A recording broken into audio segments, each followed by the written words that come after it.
is Good Morning Uganda Extra.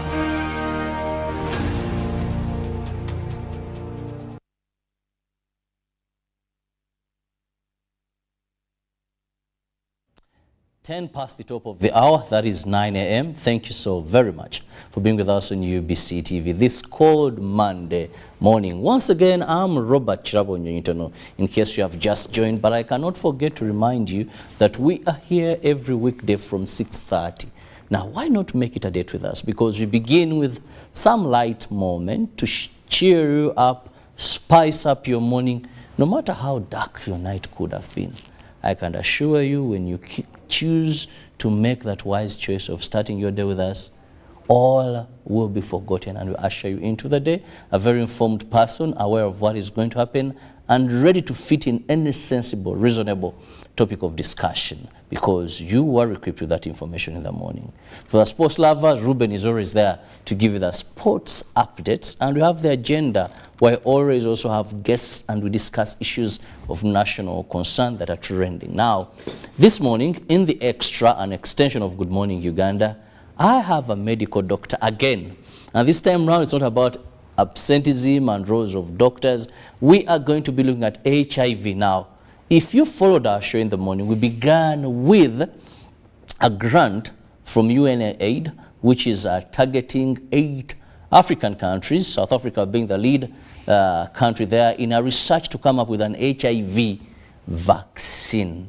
If this is the light of day, it's a prayer for many people. However, we are going to still be discussing something regarding HIV, but this time, not the vaccine, but advances made in HIV prevention.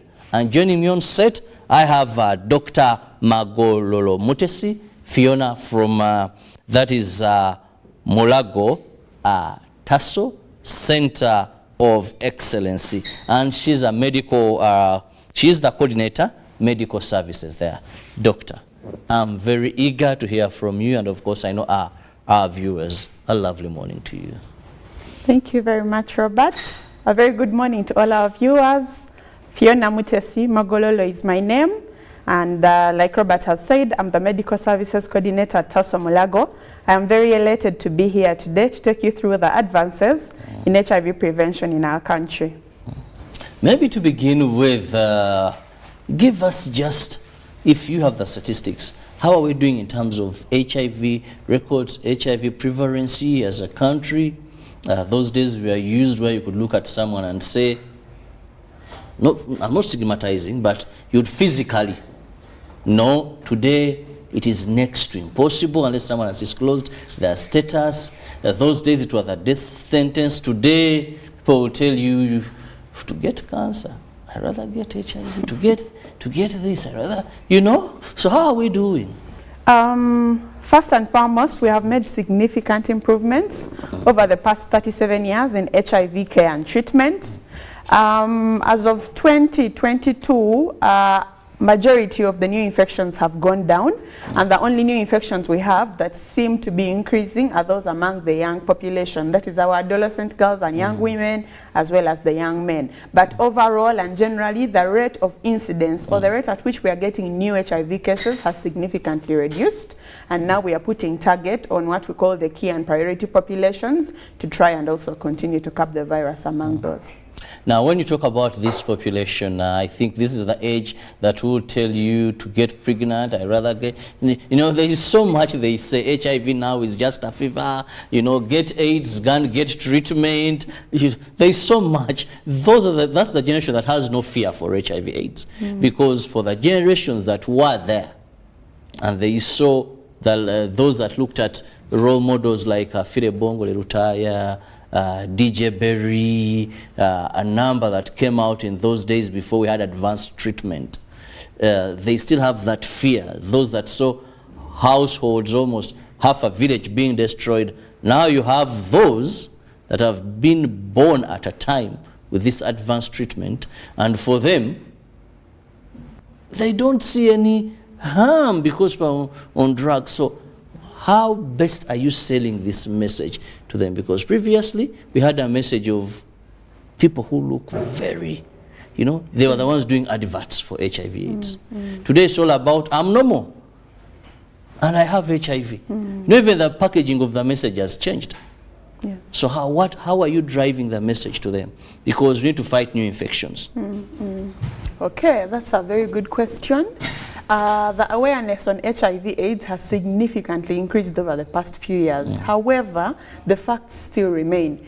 HIV as a virus is a virus like COVID-19, like influenza virus, many other viruses we have experienced on this planet and many other pandemics. But the special thing about HIV is if it is uncontrolled, it leads to AIDS.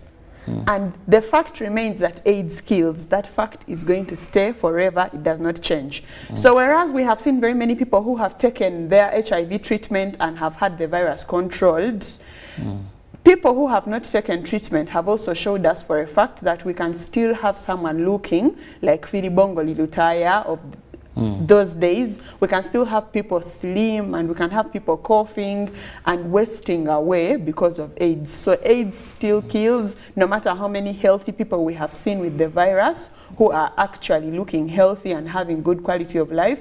If you mess around with the treatment and you're not adhering to the treatment the way the doctors are telling you to, you're going to get AIDS, and AIDS kills. Yes. Now, moving to the advances in HIV prevention, because we must credit our government, we must credit you, the health workers, we must credit our development partners, that Uganda is a center of excellence when it comes to HIV treatment. But we know that prevention is better than cure. If we reach a point when we have half of your population, or like South Africa, and about 7 million cases, I believe that will be a very big burden for TASO Uganda and other sister agencies. So how are we moving into these advances in the prevention? Okay, thank you very much once again. So from when we first diagnosed the first case of HIV, by then there was no information known as to how it even spreads. That is why people who lived in that generation even feared to touch. They feared to treat the people who were living with HIV, because by then we thought, oh, if I touch this person, I could get the virus. But moving fast forward over 35 plus years later, a lot of information has come out on how HIV actually is spread, and we know now that it is primarily spread through sexual intercourse. And so because it's primarily spread through sexual intercourse, there are very many interventions that have been developed to try and combat spread through sexual intercourse. There are other methods by which it spreads. For example, it can spread from a mother to a child, what we call vertical transmission. That is during childbirth in most of the cases, but also occasionally through breastfeeding. And then it can also spread through sharing of sharps. For example, in persons who use drugs, injectable drugs, they usually share the syringes. Previously, before they rolled out the one-use syringes, you would go to a hospital and they would use a syringe on you more than once. That was high risk for HIV, sharing razor blades, and many other things.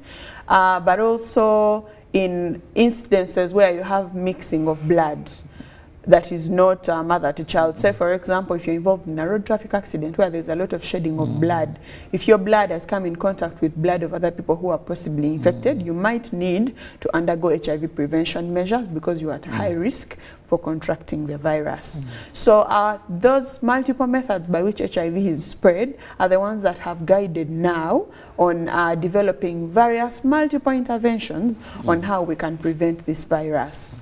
And of course, the commonest ones we know, condom use, blah, blah, blah, but we are going to explore those as we go along the talk. Well, wherever you are, please tell a friend that we are looking at advances made by TASO Uganda, made by Uganda, to ensure that we prevent HIV. Now, HIV/AIDS, from the time we first registered our first case at Kasensero landing site, we've had so much steps taken in the right direction to ensure that we reduce, but more so, the most area where I want to believe that our government has done so much is put people on treatment. And we must remind you that we are targeting to end HIV/AIDS by 2030. Now, people will tell you we plan to ensure that by 2030, it is called the 95-95-95 approach. By 2030, what we want to do as a country, and globally, this is a global target, and the expert I have will clarify on this. We want to have 95